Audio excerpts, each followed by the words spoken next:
Ladies and gentlemen, we are in the company of a soldier, a strategist, a reformer, and above all, a servant leader. It is my honor to present to you our keynote speaker, Brigadier General Armand A. Armado, Armed Forces of the Philippines.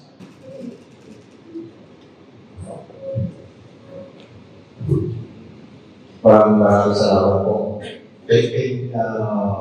BT Currencies. Thank you.